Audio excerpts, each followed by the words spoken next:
Hello everyone, hope you can see me.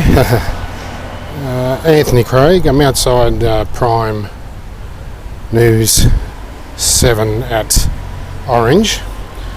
The reason I'm here is because I have some concerns about their censorship of West Papuan issues and the censorship of local news when it doesn't conform with the government of the day. Now, both Prime and Channel 7 have put out this statement in the local and international newspapers, or Australian newspapers. When governments keep the truth from you, what are they covering up? Then I received a nice letter from Prime, who basically said, we're not interested in what's going on in West Papua, leave us alone, and just because we interviewed you about the issue, we don't have to air it, and that's about it. The concern I have is that they talk about we only cover local issues. Well, we had a significant local event in Lithgow. West Papuan refugees came to Lithgow to tell their story about what's happening not only in their refugee camps in Port Moresby, but also what's happening in West Papua today, the slow motion genocide. And unfortunately, they made some excuse up saying they weren't going to come. Now, it was in the local press, the Lithgow Mercury. Significant people from the local community attended the event. And prior to that, we had a West Papuan Forum in Lithgow where well-known human rights advocates, TV personalities, and also people from Defence who knew what happened in East Timor, who gave a very good story about the government cover-up of war crimes and weren't interested in what the Indonesians do, was there and told us all about it. But did the local news decide to turn up and report it? No, they couldn't be bothered, because I have a sad feeling and a very sad suspicion that they support the government of the day. So if it supports the local federal member Andrew G and the Morrison government's agenda, they're happy to report it.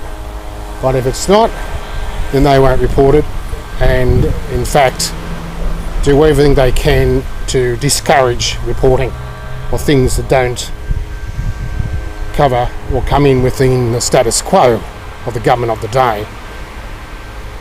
It's not responsible journalism, and it's not objective journalism. So to do something like that, one would argue, well, are they a mouthpiece just for the government of the day, or are they just for whatever they want? So we're here today to raise awareness of that issue, and hopefully we can advise people of the concerns. Now, I do have a lovely banner on the ground there, I hope you can see that, with a West Papuan refugee child who I visited in Port Moresby in 2017 at the refugee camps.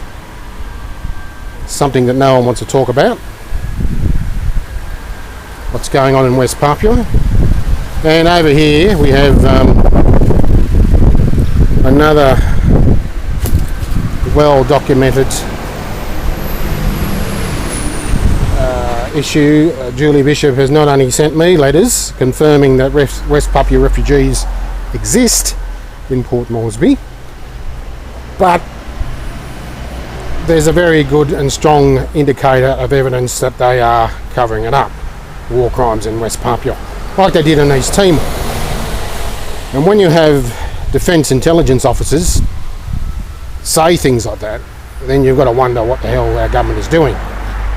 Now, it's all well and good to say we need to stay friendly with Indonesia, but they decided to become a democracy in 2000. Their people decided they wanted to have human rights and the rule of law, Before that, they were a dictatorship. However, the Indonesian military are still treating the West Papuans as a colonial outpost. When you get reports of people being chopped up and put in plastic bags, people walking along the road being shot by the military, and there's no accountability, then you've got to argue that there's something rotten in the state of Indonesia and something rotten in the state of West Papua, and there's something rotten with both the Australian and Indonesian governments who want to cover up this rubbish. War crimes, crimes against humanity, genocide. So I have provided the Australian Federal Police with documentation on my concerns of allegations of conspiracy to pervert the cause of justice by Australian politicians and bureaucrats. I've also provided a copy to our local federal member, Andrew G.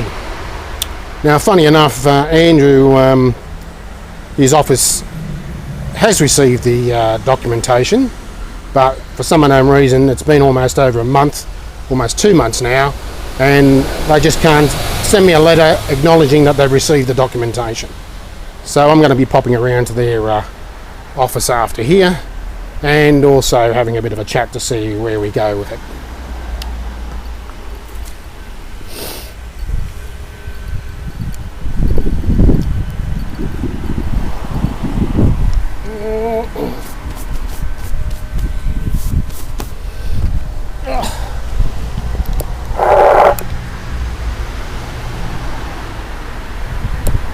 We're here today, Prime, because we have some concerns about censorship, about issues regarding West Papua, and the failure of the local TV station to report on a local issue.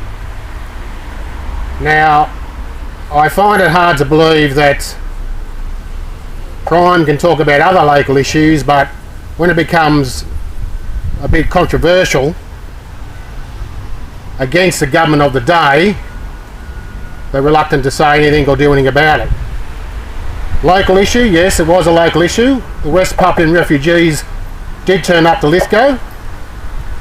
They did have a local community representation, and they did speak at a forum, reported in the local Lithgow Mercury. So if you want to argue about local issues, well, I can argue about that as well. And to have a letter signed by Prime saying that we don't want to talk about it and don't want to know about it, then there's something seriously wrong. Also, when Prime interviewed me and then refused to run the story and then refused to provide a copy of the tape, then you would argue there's some type of cover-up, some type of censorship. Now, Prime 7 and 7 News or 7 West Media put out statements. Your Right to Know campaign, put their logo on the papers, and there's an understanding in the community that that was about the truth, exposing lies, cover-ups of our government. Well, it seems that Prime Local News at Orange seems to have a bit of a problem with understanding that concept. So we're here today to raise awareness that 250 k's up the road, a slow motion genocide is happening in West Papua. Reports are fairly valid because they've been reported by SBS, the ABC, 9 News, Sydney Morning Herald, and various other media outlets. So to argue that, oh well, Prime can't do anything about that or talk about that is totally rubbish. So that's alright. People have a right to know, people have a right to understand how our local news broadcaster is responding to the local community concerns about war crimes, crimes against humanity and genocide, and also about what's happening locally. So we will today raise that issue and continue to raise it publicly until such time as we get a fair say. Fair say for West Papuans, a fair say for Lithgow, a fair say for local community. So the more you hide things for the government, or the more you don't want to talk about things which are negatively impacting on the current government, one then starts to raise serious questions about objectivity, professional journalism and accountability of our government. If you haven't read the news lately, not many people like what's happening in our government. The cover-ups, the rorts, and also the failure to have any accountability whatsoever with a federal ICAC.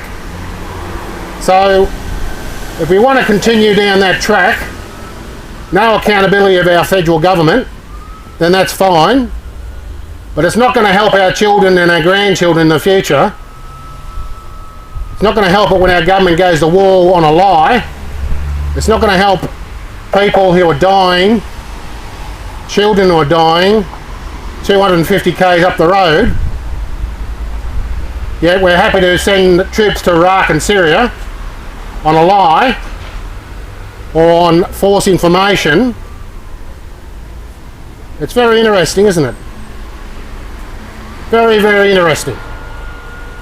So today we're just here to raise awareness about the people of West Papua, who were our allies in World War II against the Japanese Empire, who saved a lot of Australian soldiers who were injured, and without their care and support they wouldn't be alive today, their grandfathers. But because they're black, Indigenous, there's something seriously wrong. No one wants to talk about it. Well, I'm going to talk about it, and I'm certainly not going to be silent on the matter, because I've been to West Papua. I've seen what the Indonesian military do. I've been to the West Papuan refugee camps in Port Moresby. There's 10,500 West Papuans across the border in PNG. They're not there for a holiday. They're there because Indonesians are burning their villages down and wiping them out slowly, because they don't want the people, they want their resources. The Indonesian military calls West Papuans monkeys. Monkeys, that's what they call them. Monkeys. That's great, calling people subhuman. I think Australia knows a bit about what happened to our Aboriginal people under colonial rule. Well, the Indonesians have learned from that. They're doing a great job up there now.